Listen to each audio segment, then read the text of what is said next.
अधिकार से जुड़ा हुआ था। आप याद करिए 4356 थारू परिवार, कभी उन्हें भौमिक अधिकार नहीं मिल पाया। वे भारत की आजादी के आंदोलन में मुगल आक्रांताओं से जूझते हुए महाराणा प्रताप की सेना का हिस्सा बनते हुए लड़ते रहे और अंत में यहां ठौर ठिकाना मिला तो कभी मालिकाना अधिकार स्वतंत्र भारत में भी नहीं मिल पाया। पहली बार इतिहास में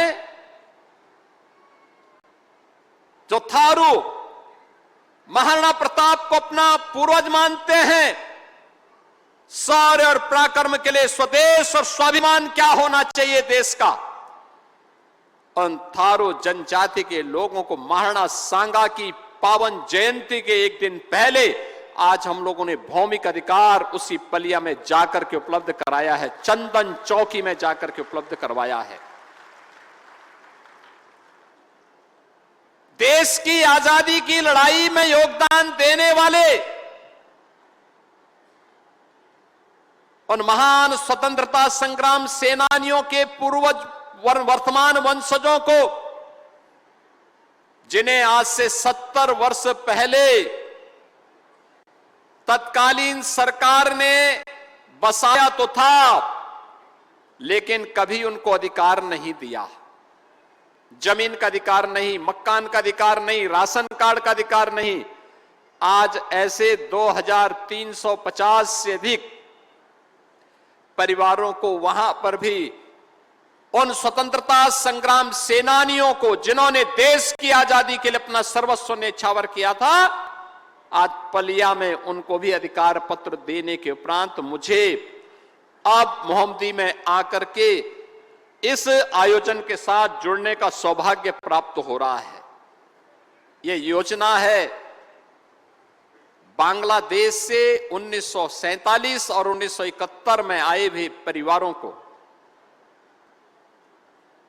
उनका अधिकार देने का। याद करिए, ये पापी पाकिस्तान अपने कर्मों से पहले भारत का विभाजन किया और फिर पाकिस्तान के भी टुकड़े हुए हैं। अभी अन्य टुकड़े होने के इंतजार भी करिए, पाकिस्तान और टुकड़ों में बंटने वाला है। लेकिन उस पापी पाकिस्तान के पाप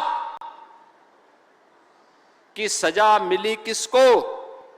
वहां रह रहे हिंदुओं को, सिखों को, बौद्धों को, जैनियों को, सिखों को, पारसियों को,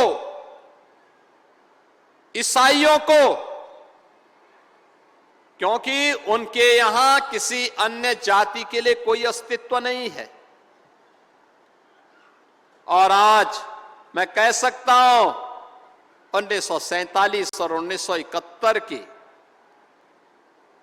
उस विभाजन और उस त्रासदी के उपरांत जो लोग विस्थापित होकर के दर दर की ठोकर खाते हुए यहां पर बसे थे, ऐसे 1000 से अधिक परिवारों को आज यहां पर भौमिक अधिकार देते हुए मुझे गौरव की अनुभूति हो रही है कि आज इन बंगाली बंधुओं को उनका अधिकार हम उपलब्ध करवा रहे हैं।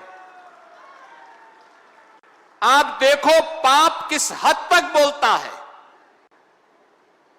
जिस बांग्लादेश ने इन्हें ठुकराया, जिस पाकिस्तान के पाप के कारण इन पर अत्याचार हुआ था,